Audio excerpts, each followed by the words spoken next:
ನೀನೇ ಕಾಲ್ ಮಾಡಿದೆ, ಕೆಲಸ ಆಯ್ತು ಅಂತಂದೆ, ರೂಮಲ್ಲಿ ಸರಿಯಾಗಿರೋ ಜಾಗದಲ್ಲೇ ನೋಡಿ ಇಟ್ಟಿದ್ದೀನಿ ಅಂತಂದೆ. ಈಗ ಪೊಲೀಸ್ ಬಂದು ಮೂಲೆ ಮೂಲೆ ಚೆಕ್ ಮಾಡಿದ್ದಾರೆ, ರೂಮಲ್ಲಿ ಏನು ಸಿಕ್ಕಿಲ್ಲ. ಈ ಪ್ರಭು ಹತ್ರನೇ ಡಬಲ್ ಗಮ. ಎಲ್ಲವನ್ನ ಯುದ್ಧದಿಂದ ಗೆಲ್ಲಕ್ಕಾಗಲ್ಲ ಸರ್, ಕೆಲವೊಂದನ್ನ ಯುಕ್ತಿಯಿಂದನೂ ಗೆಲ್ಬೇಕಾಗತ್ತೆ. ಏನ್ ಹೇಳ್ತಾ ಇದ್ಯಾ, ಸರಿಯಾಗಿ ಹೇಳು. ನನ್ನ ಮಗ ಆಟೋ ಡ್ರೈವರು ನನ್ನ ತಂಗಿಗೆ ಎಲ್ಲ ವಿಷಯ ಹೇಳಿದಾನೆ. ನಮ್ಮ ಪ್ಲಾನು ಎಲ್ಲಾನು ಬಾಯಿ ಬಿಟ್ಟಿದ್ದಾನೆ. ಒಂದ್ ವೇಳೆ ಪ್ಲಾನ್ ಪ್ರಕಾರ ಎಲ್ಲ ನಡೆದಿದ್ರೆ ಸೂರ್ಯಪ್ರಕಾಶ್ ಇಷ್ಟೊತ್ತಿಗೆ ಅರೆಸ್ಟ್ ಆಗಿರೋರು. ಅದನ್ನ ನನ್ನ ತಂಗಿ ನೋಡಿರೋಳು. ಆಟೋ ಡ್ರೈವರ್ ಹೇಳಿರೋದಕ್ಕೂ ಇಲ್ಲಿ ನಡೆದಿರೋದಕ್ಕೂ ತಾಳ ಮೇಳ ಹಾಕಿರೋಳು. ಎಲ್ಲ ಕನೆಕ್ಟ್ ಮಾಡಿ ನನ್ ಬುಡಕ್ಕೆ ಕೊಳ್ಳಿ ಇಡ್ತಾ ಇದ್ಲು. ಇಷ್ಟೆಲ್ಲ ಪ್ಲಾನ್ ಮಾಡಿ ಸಿಕ್ಕಾಕೊಂಡ್ರೆ ನಮ್ಮಂತ ದಡ್ರು ಯಾರಿರ್ತಾರೆ? ನನ್ನ ತಂಗಿ ಕೇಳಿದ್ದು, ಅವಳು ನಂಬಿದ್ದು ಎಲ್ಲ ಸುಳ್ಳಾಗಿ ನಾನು ಸತಿ ಸಾವಿತ್ರಿ ಅಂತ ಪ್ರೂವ್ ಆಗ್ಬೇಕಾಗಿತ್ತು. ಅದಕ್ಕೆ ಸೂರ್ಯಪ್ರಕಾಶ್ ಅರೆಸ್ಟ್ ಆಗೋ ಪ್ಲಾನ್ನ ಉಲ್ಟಾ ಮಾಡಿದೆ. ಸೇಡಿನ ಬೆಂಕಿ ಹಚ್ಚಕ್ ಹೋಗಿ ನಾವೇ ಅದರಲ್ಲಿ ಸುಟ್ಟು ಹೋಗ್ಬಾರ್ದಲ್ವಾ? ಅದಕ್ಕೆ ಒಂದೊಂದೇ ಹೆಜ್ಜೆ ಇಡೋಣ. ಸ್ವಲ್ಪ ಟೈಮ್ ಕೊಡಿ ಸರ್, ಎಲ್ಲ ಕಡೆಯಿಂದನೂ ಸೇಫ್ ಆಗಿ ಒಂದೇ ಸತಿ ಅಟ್ಯಾಕ್ ಮಾಡೋಣ. ನೀನ್ ಹೇಳೋದಲ್ಲೂ ಲಾಜಿಕ್ ಇದೆ. ಏನ್ ಮಾಡ್ತೀಯೋ ಮಾಡು, ನಿನಗೆ ನನ್ನ ಸಪೋರ್ಟ್ ಇದ್ದೇ ಇರುತ್ತೆ. ಮುಂದಿನ ಗುರಿ ಅದೇ ನಿನ್ನ ಗಂಡ. ಅವನನ್ನ ಕಂಪ್ಲೀಟ್ ಆಗಿ ವಶಕ್ಕೆ ತಗೋ. ನಿನ್ನ ಬಗ್ಗೆ ಅವನು ಪೂರ್ತಿ ಪಾಗಲ್ ಆಗ್ಬಿಡ್ಬೇಕು. ಹಂಗ್ ಮಾಡು. ಅವನ ನಿಯತ್ತು, ಅವನ ನಂಬಿಕೆ ಎಲ್ಲ ನಿನ್ ಸ್ವತ್ತಾಗ್ಬೇಕು. ಹಂಗ್ ಮಾಡು. ಒಂದು ಸರ್ತಿ ನಾಯಿಗೆ ನಿಯತ್ತು ಬೆಳೀತು ಅಂತಂದ್ರೆ ನೀನು ಬಿಸ್ಕೆಟ್ ಹಾಕ್ತಾ ಹೋಗು. ನೀ ಚೂ ಬಿಟ್ಟ ಕಡೆ ಅದು ಅಟ್ಯಾಕ್ ಮಾಡ್ತಾ ಹೋಗುತ್ತೆ. ನಮ್ಮನೆ ನಮ್ಮವರು ಅಂತ ಏನು ವ್ಯತ್ಯಾಸ ಮಾಡಲ್ಲ. ಆಮೇಲೆ ಅವ್ರವರೇ ಹೊಡೆದಾಡ್ಕೊಳ್ತಾರೆ.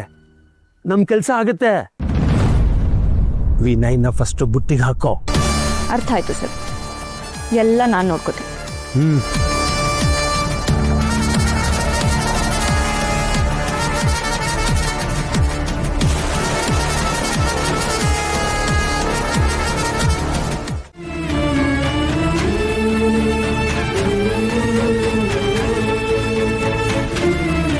ಒಂದು ತಿಂಗಳು ಟೈಮ್ ಕೊಡ್ತೀನಿ, ಅದಕ್ಕಿಂತ ಜಾಸ್ತಿ ಕೊಡ್ಲಿಕ್ಕಾಗಲ್ಲ.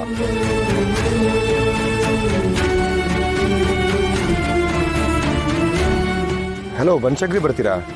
ಇಲ್ಲ ಸರ್, ಒಂದ ಕೇಳ್ಕೊಳ್ಳಿ. ಸರಿ, ಬನಶಂಕರಿ ಬೇಡ, ಮಲ್ಲೇಶ್ವರಂ. ಇಲ್ಲ ಸರ್, ಬೇರೆ ಆಟೋ ಕೇಳಿ. ಆಯ್ತು, ನೀವು ಎಲ್ಲೋಗ್ತಿ ಹೇಳಮ್ಮ, ಅಲ್ಲಿಗೆ ಬರ್ತೀನಿ. ಬಿಟ್ರ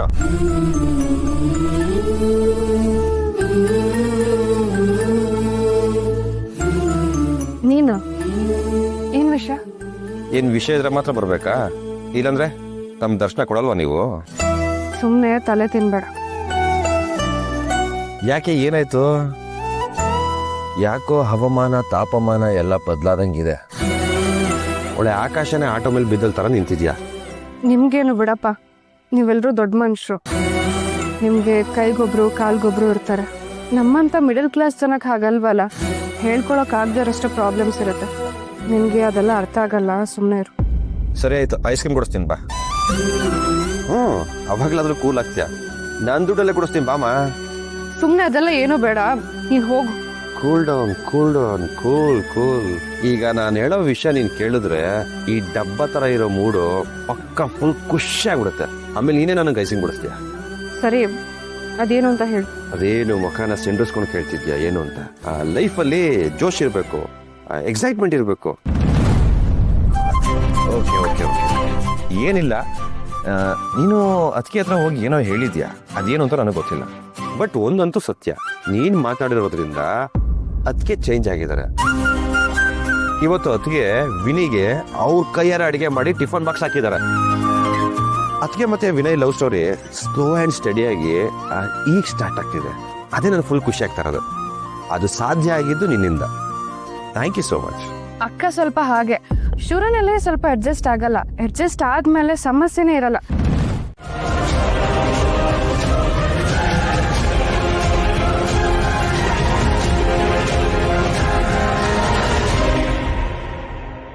ಏನಮ್ಮ ಸೊಸೆ ರಾಣಿ, ಏನು ಯೋಚನೆ ಮಾಡ್ತಾ ನಿಂತಿದ್ಯಾ?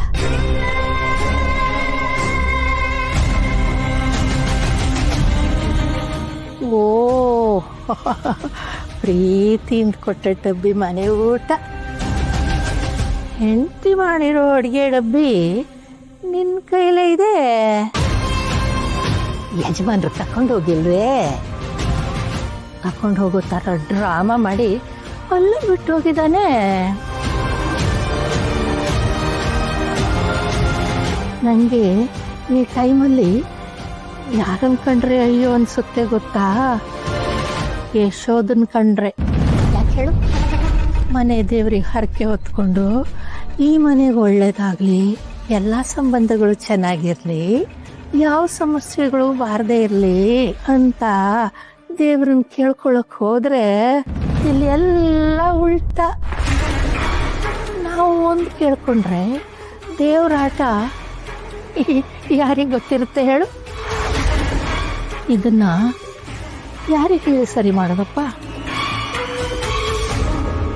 ಮಾವ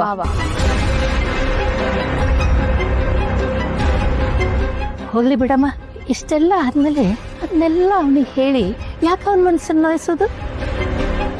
ಈಗ ನೀನು ಇಷ್ಟೆಲ್ಲ ಮಾಡಿರೋದೇ ಸಾಲದಾ? ಹಾಂ, ಒಂದು ಕಿವಿ ಮಾತು ಎಕ್ಸ್ಪೀರಿಯನ್ಸಿಂದ ಹೇಳ್ತಾ ಇದ್ದೀನಿ. ಕೆಟ್ಟ ಮನಸ್ಸುಗಳು, ಕೆಟ್ಟ ಯೋಚನೆಗಳು, ಕೆಟ್ಟ ಉದ್ದೇಶಗಳು ಯಾವಾಗಲೂ ಕೆಟ್ಟ ಪರಿಣಾಮನೇ ಕೊಡೋದು. ಇದನ್ನೆಲ್ಲ ಅರ್ಥ ಮಾಡ್ಕೊ. ಒಂದಲ್ಲ ಒಂದಿನ ನಿಂಗೆ ತಿರುಗಿ ಬೀಳುತ್ತೆ ಇದೆಲ್ಲ.